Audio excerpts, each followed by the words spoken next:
Hello, welcome this evening to the Autism Care Collective session with Todd, Roese. I'm Joe Simonet. I'm the treasurer of the Autism Care Collective, the ACC, and tonight we're going to talk about our work, or rather Todd's leadership of work in Russia, and a special opportunity we have for people to give in support of autism, but also Christianity in Russia. So, let's have a seat, Todd. Thanks for organizing this. Well, you know, there was a lot of help here. Yeah, great to have you. You look well from your trip. You're not tired or anything from flying all that way? Probably 10 pounds heavier, but that's okay. Well, a number of people probably don't know much about you, and you have quite a history of success with missionary work in Russia. Tell us a little bit about your missionary work in Russia and actually how your family grew out of that. Great. So I grew up here in Western Ohio. I went to Western South, graduated from Otterbein College. Can't get really any more local than that. But in 1997, I moved over to a city called Saratov, Russia. It's about 500 miles southeast of Moscow on the Volga River, and I was worked with the church there. When I first moved over, that church was about 70 people, 70, 100 people, and through the years that I've worked there, I've been there 24 years now. This coming week, it'll be exactly 24 years that I moved over, and that church has grown to be one of the largest churches in all of Russia, and it's just I've been a part of every different type of ministry, from starting new churches and sending missionaries to different parts of the world, discipleship.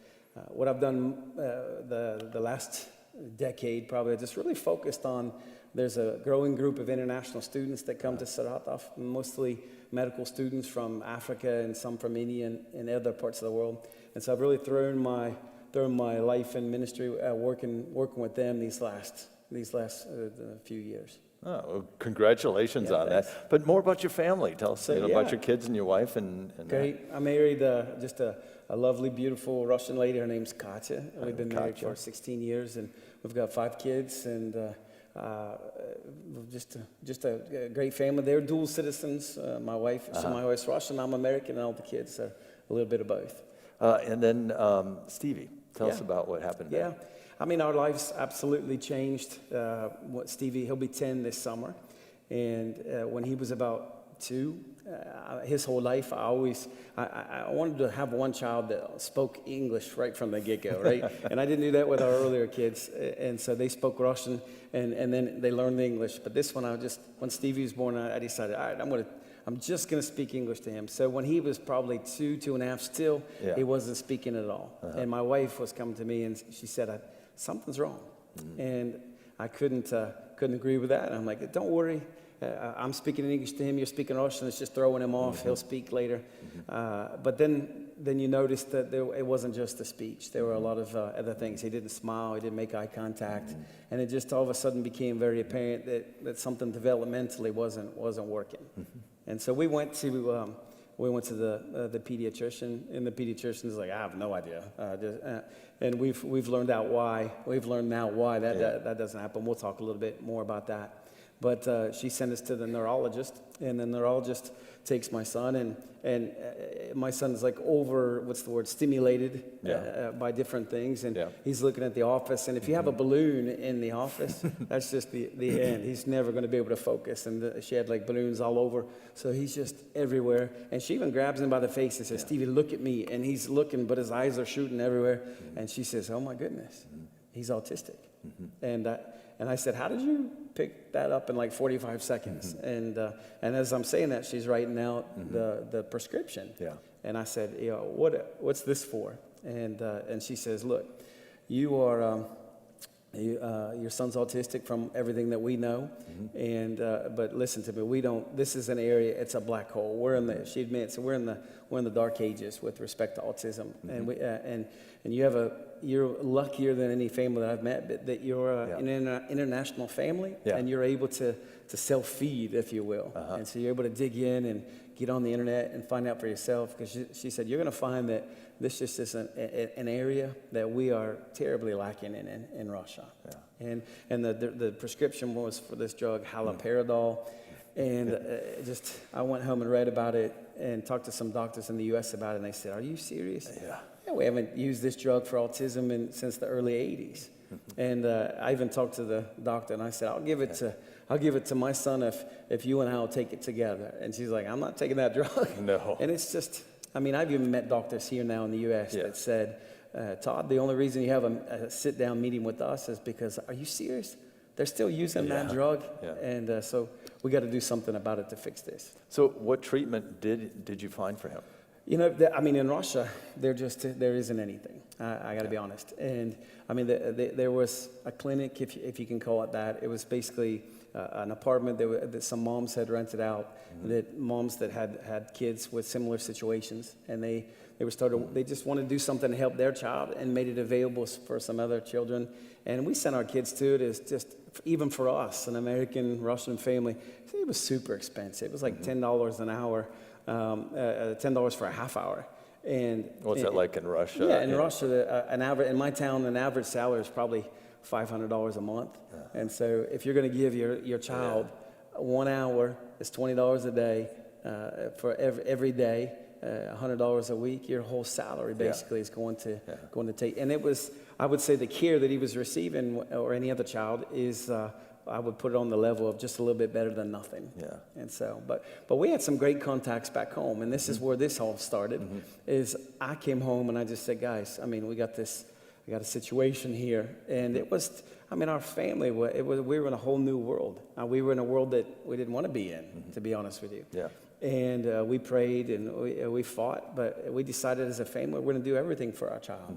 And unbelievably, as you probably are well aware, if you're living in the United States, and I would even say in Columbus, Ohio. I mean, Columbus, Ohio is like the center of the epicenter of autism treatment. I'm joking, but it's almost true. It's like here in this area where we live, there's Ohio State, and they're on the cutting edge. Nationwide Children's, I mean, they're doing fantastic work. Yeah. And the largest diagnostic center for autism is right down on Schrock Road, right here in Westerville. And they do something like 4,000 diagnoses every year. As I understand, it's the largest diagnosis center in all of the world. Yeah. And so we came back here, and we were meeting with different doctors. And every time we met over a long period of time, we were able to we saw amazing things take place in our son. We really did.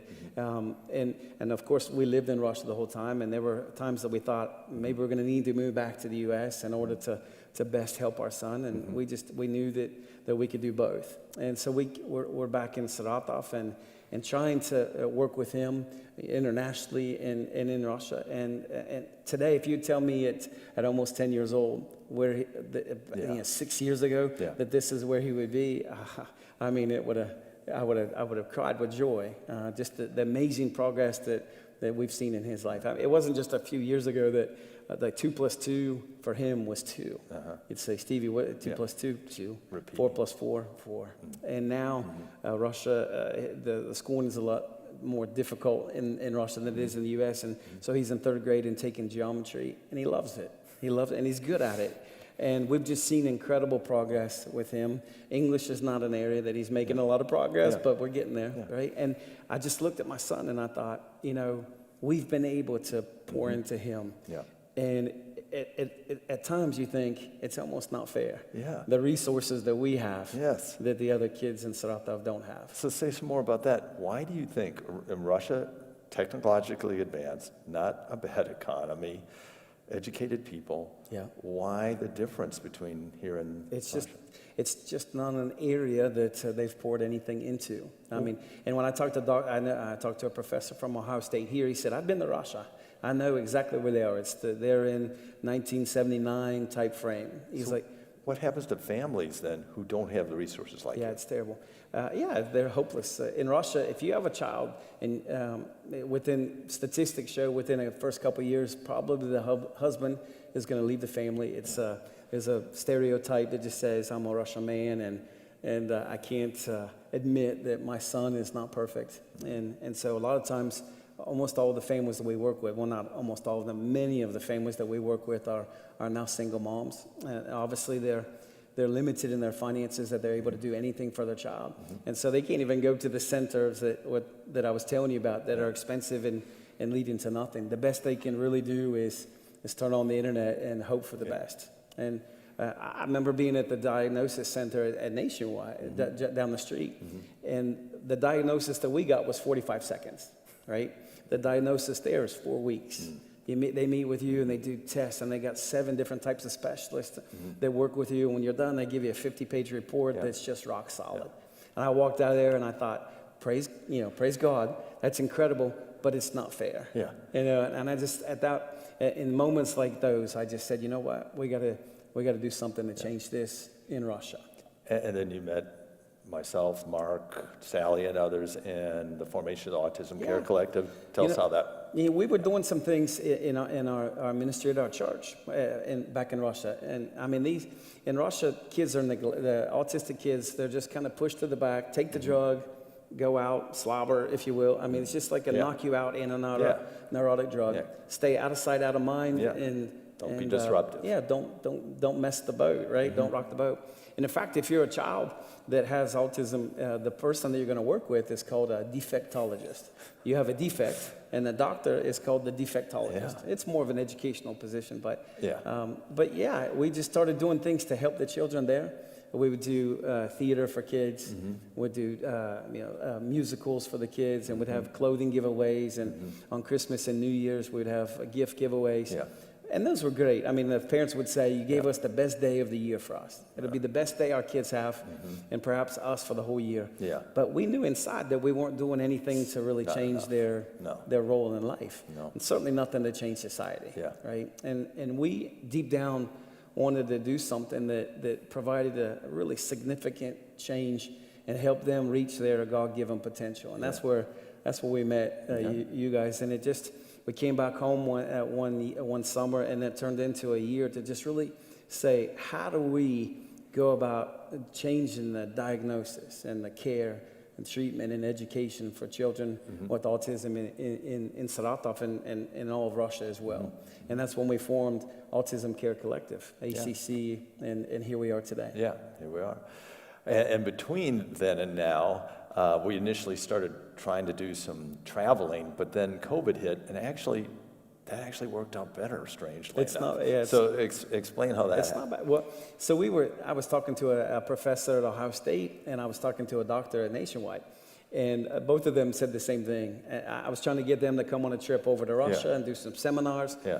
And they're like, we're not going to Russia. That's not going to happen. I mean, they're going to shoot me. And I mean, that's not true at all, but that was their understanding. But one doctor said, but you know what? If you'll send me doctors over here, I'll work with them. Yeah.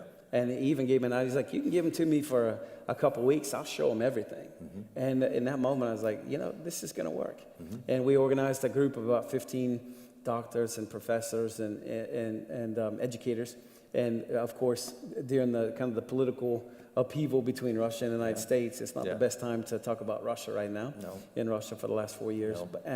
But now with COVID, of course, that trip is not going to happen on either way. Someday we'll do that maybe, but right now we have a better opportunity, right? But you know what? All of a sudden, we heard of this thing called Zoom that I haven't heard before until COVID, and we decided to take some of those specialists and put them on a Zoom seminar, and it's just been amazing. We had our first call. We did what I thought was a simple conversation about what is ABA, Applied Behavioral Analysis, and just how to work with kids with autism, the scientifically proven way, if you will. And Hillary she just answered simple questions and talked about how's it used, what's the science behind it, what in the schools, how do they use it, parents, how do they use it, and then answer questions for about an hour and a half. And it was amazing. We had 250 people from all over Russia on the call, and just hundreds of questions. Literally hundreds of questions. Tremendous participation. By the way, you mentioned questions. I want people to know that people here in the audience, please get our attention. If you got a question for Todd as he's going right now, or you can type them in the comments on Facebook, and you flag us and we'll answer them. So the webinars, the Zoom webinars, the initial one was very successful. Then what happened? Well, one thing we noticed about the first call is that we had everybody from every wave of thinking, if you will. We had doctors from every specialty. And then we had educators and moms, and we just had everybody. And we realized, everybody was thrilled with the call, but it was a little bit for everybody. And so the next call we decided, we're trying to do them monthly now, and we decided let's focus on one segment. And so we had an incredible call with a Zoom seminar with a school here, Bridgeway Academy in Columbus, Ohio. And they took so much time. So many of the directors just got online with us. We had about 50 people from Russia, but now these are the movers and shakers in the field of education for kids with autism from all over the country. And Bridgeway was incredible. They just laid it out. How do we start it? The financial side of it. What are the difficulties we run into? The challenges. Everything from financing to busing to the systems they use. It was incredible. And at the end, they're like, "Hey, listen, we want to be an ongoing resource for you. Anytime you have questions, it's just." The people in Russia they just loved it. Yeah, so we'll do more of those, but then you've got a bigger vision now of how to create capability in Russia. And that's where we are today. We've assembled on both sides of the ocean the specialists, the experts we've put together in Russia. People, we've met literally hundreds of people in that field, the specialists and educators and politicians. And I was even on a nationwide TV show one time asking questions about this. And the doors have opened on both sides of the ocean. I'm just amazed at how many people that we've met here in Columbus, Ohio, that when they find out I'm a pastor, it's amazing the look on their face, right? Just the professors and educators and what have you. But the same thing happens in Russia. It's like just so many doors have opened up, and it's people meet me and they know that I'm a pastor. They sit in my room, we have a barbecue, American barbecue, and then we start talking autism, and they just look at me and they said, "Who are you?" Yeah. Excuse me, nobody does this. Yeah. And I said, "Look, I'm a pastor. I love Jesus with all my heart, but I love my kid. And we're going to do the best we can for my child. And I think that we're going to do it for hundreds of kids like yours as well. And every door opens." Yeah.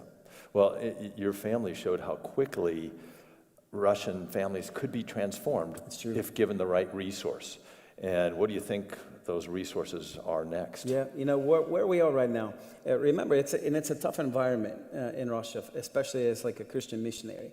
We have, there were some laws passed a few years ago called the Anti-Extremism Laws. And so a foreigner like me, it's really challenging to do what I do in the church. Yeah. Because in Russia, the anti-extremism says you're not allowed to do anything extreme, which is you can share your faith, but you can't invite anybody to your church. You can't really post anything on social media about church functions. And you can easily be deported. So for me, it was a really challenging time. Big threat. But what we found is the more we, how do I say it? The people that were, the Russian officials, they really are heavily interested in changing their society with respect to autism. Yeah. They really are. Yeah. And they're trying their best. But they come to me, come to us and my family and my wife and I, and they say, tell us how to get to where we need to go, because we don't even know what we don't know. Yeah. Would you please help us? And it really has opened a door for us, and I think it's part of the reason that I'm still able to be there and do what I do as a church, is that we really are helping them move forward in this area. Yeah. And here we were about a year ago, and just through conversations, we assembled the specialists on both sides, and we've got a grassroots movement started again in America and in Russia, and it just became obvious to us that the next step for us is to open a multifaceted autism center in Saratov that has so many different types of, I would say, therapies and treatments for the children. Yeah, tell us about what does it really take for someone like your son to be able to realize what God designed him to be capable of doing. Right now, Russia is not even allowing that. Right. But they will allow it if they have these specialties. What are the specialties? Of course. Any child here in the U.S. is going to go through speech therapy and ABA therapy. There's going to be occupational therapy, Yeah. physical therapy. I mean, Yeah. music, art. They're going Right. to have the full gamut, right? And in Saratov, you might have speech therapy, but here, the center that we're looking to build is going to have ABA therapy and tutoring for school, occupational therapy, fine, gross and motor development training. We're going to train future specialists at our center, early child development, nutrition. We're going to help the doctors in Russia become better at diagnosing. We're going to have a part of our center will be used to help educators learn how to give an individual plan, which is just, it doesn't happen in Russia right now. Even something so simple for us as an individual plan for your children. Yeah. So it will be a tremendous resource for So a us. center to pull it together. What's the center going to be called? So we're calling it the Light of the World Autism Center, right? And excuse me. It's going to be a place. We're looking at a concrete facility right now. A friend of ours that wants to financially help us make that a reality told us this year, go find a building. And so we looked at hundreds, and we found one. It's right down on the Volga River. It's 5,700 square feet. It's got a bunch of offices. It's got a large open space in one area and a bunch of smaller offices that will house all the different things we're doing, all the different functions that we have, and at the same time have a place where we'll have the the Zoom calls and the theater and all the things that we're already doing, plus the new things that we can do. Yeah, we see some pictures of it. Yeah, it's a great facility that we're looking at right now. And the interesting part about it is it's hard for me to fathom that the dollar, with all the stimulus this year, the dollar's gone up in Russia so much. And the building that we're looking at, say 6 months ago, it was $150,000. And now it's 130, just because of the change in the dollar rate. It's amazing what U.S. dollars can buy in Russia, but maybe not for long. So we really need to raise this money soon, because our spending's going up here too, and our dollar may go down as a result. But right now, it certainly buys a lot in Russia for this new center, the Light of the World Center. Well, this location is perfect for us. I think excuse me, it is right on the Volga, and the city of Saratov, in terms of family locations, there's really only a couple places in Saratov that are like really family oriented. One of them, City Park, and this is probably 500 yards from that. And the other one is the city of Saratov's building a new beach, and for the people in Saratov, and it's really, you can look out the window and see the beach. So for families that for public transportation coming and going into the Autism Center, not only will they be able to come to one place where there are all the different services they could receive for the first time. I mean, there's really, Joe, there's no center like this even close in all of Russia. But the closest center to this is going to be in Moscow, 16 hours away by train. So this would be convenient for them. It wouldn't be a strange place where autistic kids get hidden away. It would be kids integrated with their families, and places their families go, an attractive facility, starting to be treated like real people who God created for a purpose. You bet. I mean, we say it. I mean, Autism Care Collective, in our work in Russia, we say our purpose, our passion is to help the children get the best diagnosis, education, treatment, and care, so that they can reach their God-given abilities and talents that God created them from the very beginning. Wonderful. So let's talk about the sustainability of this, and how will these professionals, will they pay a rent? That's great. How's the church involved? All that. So the building right now, it's say $130,000, and we have a gift promised to us already of $50,000 to a match to help us buy this. So and we've raised, in the month that I've been home in the U.S., we've already raised a good amount of that. Thank you. Good. That's perfect. Oh, thanks. I was struggling. That's good. We've already raised a good amount of that. So we're really at this point just trying to get across the finish line. But the way we're structuring this business, the way we're structuring this building, and the way that Russia is, we're going to do it in such ways that we're going to buy the building and then make it available to the different specialists that have their own, I would say, LLC. Yeah. Each one of the specialists that we'll probably create. Especially the ABA specialists, there's not a single person in our city that's qualified to do ABA therapy with a child. Not a single person has gone through any kind of training in ABA. Most applied behavioral analysis. And so a big thing that we're going to do at this center is we'll have ABA training, create our own ABA specialist, and then immediately give them an opportunity to have a place where they can start practicing. Yeah. Right. So what we'll do is, legally speaking, we're gonna provide a very low rent facility, have them kind of sign a contract on like shared values, and get the different specialists that we have already met. We've already put it together. So in one room we'll have the speech therapist that has her business, if you will. Another one, massage and physical therapy. And each one of them will have their own business, rent from us at a very low fee, as long as they pass that on to the families, right? And it'll absolutely provide for the sustainability of that building. So it provides for sustainability, but we can't burden them so much with the initial purchase of the building. Right. Yeah. And why would it not make sense to do loans there in Russia? I mean, people probably don't understand what it's like there versus, for you. Yeah, I mean, right now, a loan in Russia would probably about 16% if you would get one. But the guy the owner of the building we're looking to buy from, he's not somebody that I would really want to have a long-term financial relationship with, and that happens a lot in Russia. It really does. As treasurer, I would say, without kidding, we do not want to ethically and morally be associated with that at all. I mean, everybody in Russia that has buildings right now at one point was probably involved in other things. He was willing to work with us in terms of financing, but that's not something that we want to do. And the specialist, every specialist that I talk to in Russia, every one of them, they really do love kids. They really do want to help kids with autism. And I remember Maria, she's an art therapist.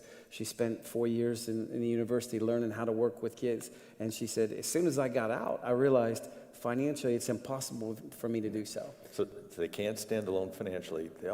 These treatments don't stand alone effectively. It's when they're collected together that we can have the impact and enable somebody to lead the purpose in their life. Yeah. So for the specialists that would come in and be a part of us, it's really a win-win for them. They come into a center, we give them a very low rent, and every month we're doing a Zoom seminar that's going to help increase their ability to work with kids. And at the same time, everybody knows that center is going to be the place where children with autism are going to flock to. So we need how much, and tell us about the matching offer. So the total price for the building as it stands right now is $130,000, and so we have a donor who's offered to give $50,000 in matching funds. In the month that I've been here, basically we've raised roughly $20,000. So another of the Russians and the international students that I work with, they've kind of given a promise that they're going to raise $10,000 of that. And so, like I said, we're very close to being there. It's just getting across the finish line right now. So we need more people, more families to engage to help with that remaining chunk. That's right. That's going to get matched to get to buy the facility that can then be self-sustaining. That's right. That's right. It's just a matter of just getting across this finish line. It won't take. We already have 3 different organizations. One is a charity in town that wants to rent 25% of that 5,700 square foot facility. They're already agreeing to rent that from us. There's another school that has a couple of classes. Some of them are on the spectrum as well. So we've already rented out almost half of the building right now. As soon as we purchase it, the rent's already taken care of. Right. So people can give, right? People can give by directing checks to Todd Roese at Quest Community Church, through Quest Community Church, or to go to the autismcarecollective.com website, and you can mail us a check, or we soon will have the functionality ready to use charge cards there as well. And I want to say this. It's like, of all the things that I've done in Russia over the last 24 years. I had a friend of mine one time say, just a real mentor to me, said, Todd, and this was quite a few years ago, Todd, I think that I've read that long-term missionaries have their greatest impact after they've been on the missions field, let's say, more than 10 years. At the time, I've been in Russia a year, and I said, no, that can't be right. But now I just see it's true. It's like, I think that I just know that this opportunity that we have to not just share the gospel, but also to just help the most neglected, the most downtrodden, the ignored in society, while we're just showing, we're not only are we preaching the gospel, but we're also demonstrating the gospel on a daily basis. I want to talk more about that in a minute, but I want to check to see if any questions from the audience or any questions coming in online. I had one question online. It was just said, what's the biggest hurdle right now that you need to overcome? So the question online came in, what's the biggest hurdle? Let me give you two. I'll give you financially, obviously, there's just not a way to finance the building in Russia. So we would need the full amount, $130,000 right away. And the gentleman that's willing to sell the building to us, he's he's been waiting for us. Before this building goes away. Yeah, he's listing it to everybody else in Russia for $160,000. But he said, if you'll buy it for $130,000, it's yours. But if somebody buys it for $160,000, So it's trying to raise the upfront monies in order to purchase that building is the largest hurdle. The second largest, politically speaking, it's not a good time in Russia to be an American. It's really not, especially when you have the president call Putin a killer a couple weeks ago. That didn't go well over in Moscow. And just even the United States Embassy, they stay in contact with me. Just this week, they sent an email out saying, we're not giving out any visas to Russians at all. Not immigration, tourist visas. We've stopped all that process completely. And you can see there's really is a deterioration between the United States and Russia. And I'm so passionate about this that I've never wanted to do this. My wife has been pushing me, but we've already applied in order to make sure that this project is just super safe in every way. I've already applied for my Russian citizenship, so I'll have my American citizenship, not giving that away, right? And then having the Russian citizenship at the same time, and that'll probably happen within the next few months. Well, our doctors can't travel there, but we can do the Zoom, and you can create the resource, the hub there, the Light of the World hub, that can offer this. And it'll not only help autism, but what you were saying, it's a way to demonstrate Christian beliefs, that we're not something to be feared or threatened or a strange cult, an extremist cult. Rather, this is what we believe, and we believe that every child is born for a purpose, created by God, and that we can play a role, and we need to play a role in helping them fulfill that purpose. And this is how we do it, and I think that's what better case can be for Christianity by acting that way. You bet. And even more so in our context. It's like Russia, they really are. They look at Protestant evangelical churches very skeptically, almost like you're a tool of the West to change Russian society. But this has really given some validity to who we are, just by us trying to, and already taking great steps to help the neediest of the society. And this center actually will be successful, and it'll demonstrate a model that can be replicated in other cities around Russia. You bet. And we can help with that, or others may probably, based on your connections, get involved to do that. But we need to demonstrate the success and how it can be done affordably and by Russian people. You bet. That's exactly right. What else do we have? I had one quick question. So once you raise the money to buy the building, are there any ongoing financial needs that you have? So, great question. So the question was, once we've raised the $130,000 for the building, will there be ongoing cost? And I'm a former banker. I understand that question very well, and that's why we've really tried to build into this a situation that's going to pay for itself. So what we've done is, like I said, we're going to buy the building, and then we're going to rent it out at a low rent. As of right now, we've already checked in the exact cost. I know this is going to blow your mind in the American context, but 5,700 square foot. We know that the cost to heat it, to cool it, the gas, electric, water, trash, internet for this building, it'll be $650 a month. And so our church already pays that amount in rent already. So the church is going to just continue paying rent into this building, and plus we've got the guaranteed the agencies and schooling that want to join in already. So if we already just added those three in, the church rent and the rent from the charity and the school, it'll more than pay for the cost to sustain it, and that's only at like 50% capacity, if you will.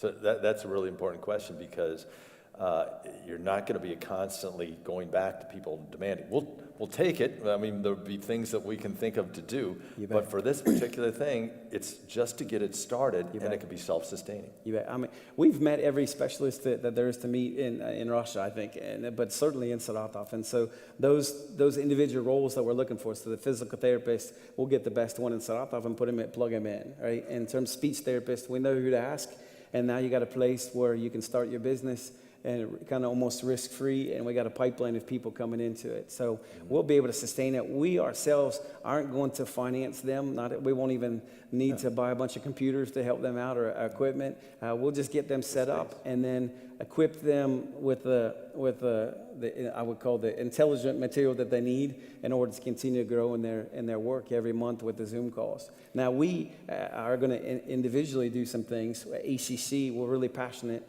about creating ABA specialists, people, applied behavioral analysis, making sure that there are more and more specialists in Saratov and hopefully throughout Russia that are equipped to work with ABA. And that'll be something that we do ongoing in one of the sections of that building. And even that will probably be provided for by the funds that come from the rentals of the other rooms.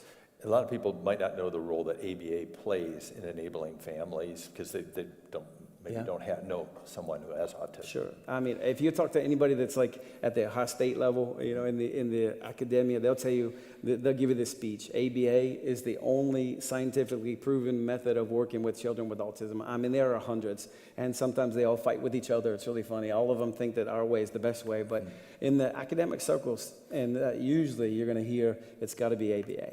And in fact, when some of the different people that I've met in this world, all of them from Ohio State to a guy in London that gives the accreditation for different universities to be able to create these ABA specialists. All of them will say, this is where you got to move. Russia is so terribly lacking in the number of ABA specialists. Just to give you an idea, one more time, like applied behavioral analysis, somebody's able to work with kids in that specialized manner. There are more people probably in western Ohio than there are in the whole country of Russia, 2.5 times the size of the United States. Yeah. And that board certified behavioral analyst, a person that's like the master degree level of the ABA sphere, there are a total of 15 in all of Russia. None of them in Saratov, all of them in just St. Petersburg or Moscow. And when we had a phone call, we did the Zoom call with Bridgeway Academy. And one of the Russians asked a question: how many BCBAs do you have at your school? And the answer was 17. And they're like, we have 15 in our entire country. And the one lady, she said, stop this call right now. And she said, please, you got to stop this. And we're like, why? And she said, because I cannot believe that there's a Zoom call right now going on where there's 4 BCBAs talking to us. I do that. I don't have a BCBA. I'm an ABA specialist, but I charge $50 a person. So please, you're killing my business. Would you please stop this? Yeah. So, I mean, we're focused on, we want to create ABA specialists. The beautiful thing is, a professor here at Ohio State, he introduced me to a gentleman in London that I've mentioned now that gives the accreditation to people to become these BCBAs. And I already work with international students, most of which are medical students. And all of them, we've already worked it out that should there be some Africans that want to go through the ABA training, and then if they would get testing, they can go home themselves, not just with a medical degree, but also with the status of being a BCBA, that they could take that back to their countries as well. Another big opportunity. And the whole time, the center, we already have a built-in volunteer base of doctors, future doctors, that would be able to help out in every of the different the different specialists and therapies that are taking place. They already have like a built-in volunteer base. It's really kind of. It's like, tell me, are Russians competitive? Will they want to really get into this and develop more applied behavior? It was really funny. I loved it. When we were doing the call with Bridgeway, one comment said, it's like, and I thought, we can work with this. One comment was, it's not fair that the Americans have this. They have a school in Columbus, Ohio that no one's ever heard of, and in all of Russia, we don't have a school like this. And so it's like, and we got to go to our leaders and say, we're Russians.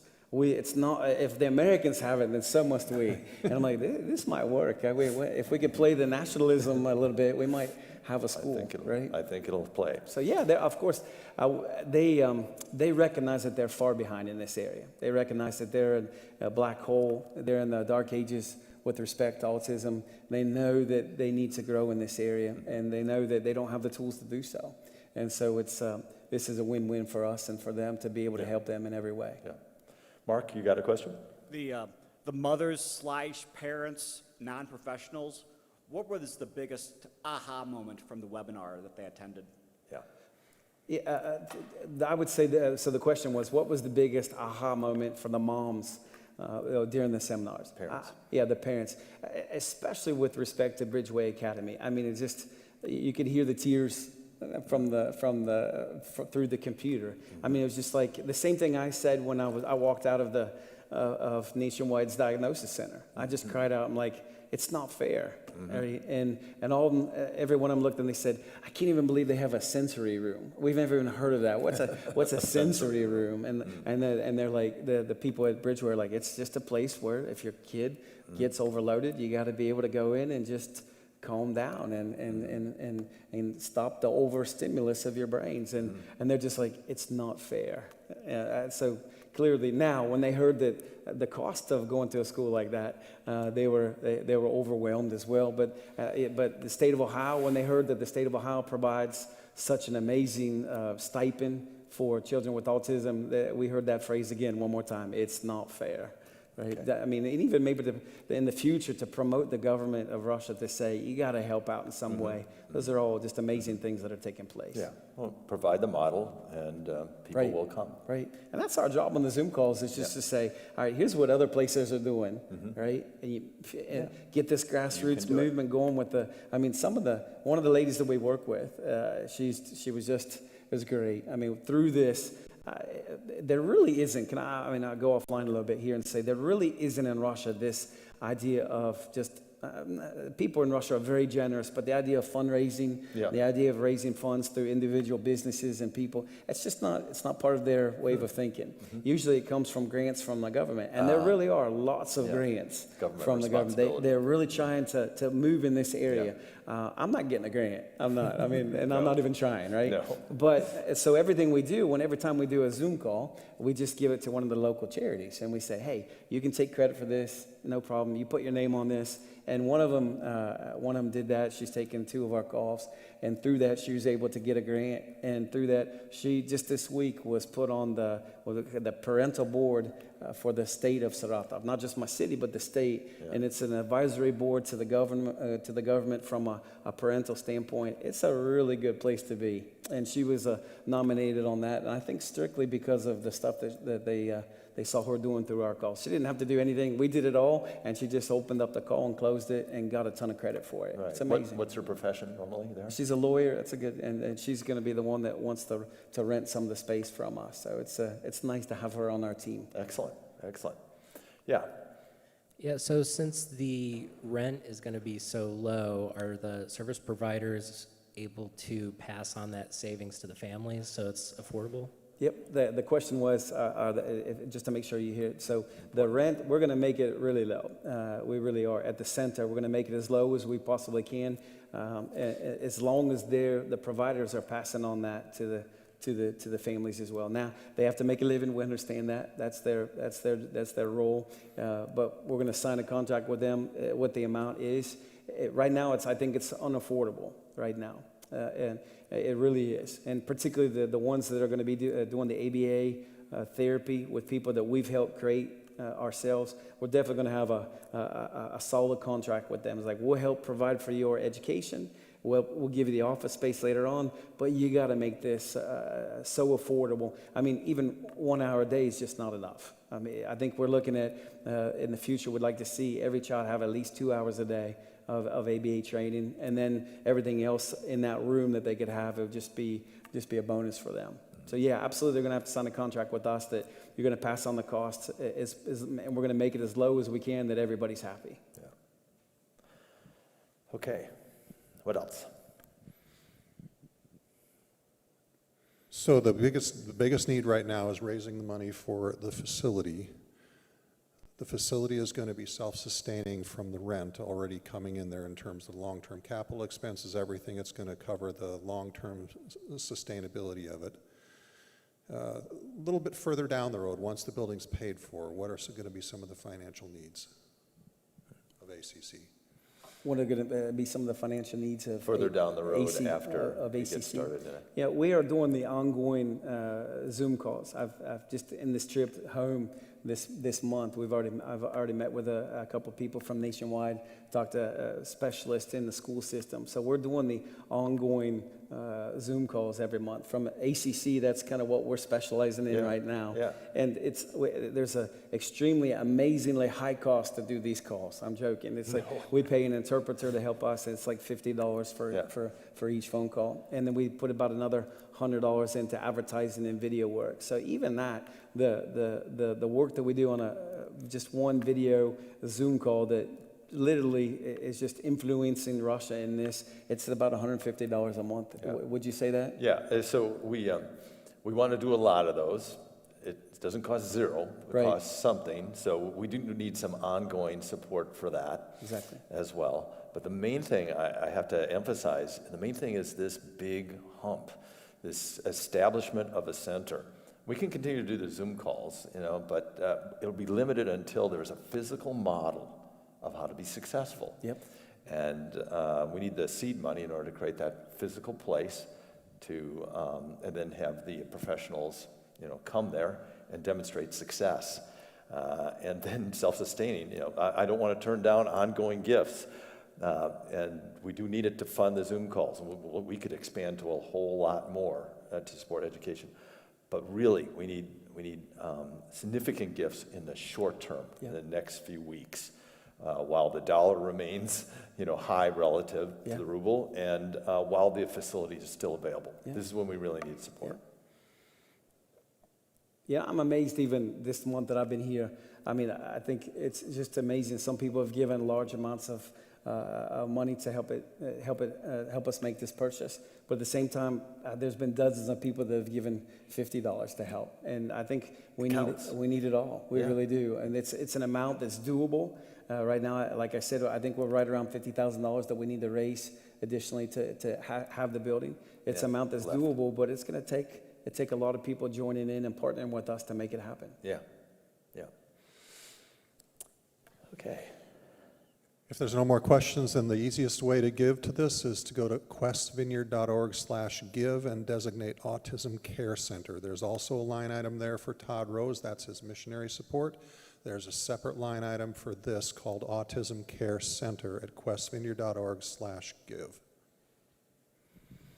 Yeah, if there's any other questions, definitely go online at what's the AutismCareCollective.com. There you go. And you can see about us. You can write us notes, questions, and pretty soon you can even give online with a credit card. Exactly right. I would encourage you, if you'd like more information, there is info at autismcarecollective.com. You can write, or you can also write me at toddroese@hotmail.com. That's not on there. Todd Roese, TODGROESE @hotmail.com. And in fact, if you're online right now or here and just have any questions or just want to be a part of what we're doing, I would love it if you just write us a letter so we can already have your contact and continue partnering with you through this. Yeah, just say, I support you, I encourage you, bless you. Excellent. And if you're here or listening to this online, this is also being videotaped and will be edited and put on autismcarecollective.com. So if you have other people you think would be interested in this, there's going to be a short 10-minute presentation version that is almost done being edited that will be on that for people who want a short introduction to it, and this will be as well on the site for a longer explanation of what's going on. That was part of the purpose of tonight, to do this both here live and online and capture video. Yeah, share these with your friends, with your small groups, links. People like videos. I highly appreciate you taking the time, Joe, to put this together with other members of Autism Care Collective and Quest Community Church. Looking forward to the day where we have that center in Saratov and with all the different specialists there. And in the future, maybe when things change a little bit, having different people from America come and visit in America, and then the Russians coming over here, it'll be a powerful day. Well, thanks for sharing this opportunity with all of us. Thank you all for coming. Thank you for joining online. Have a great night. Yep.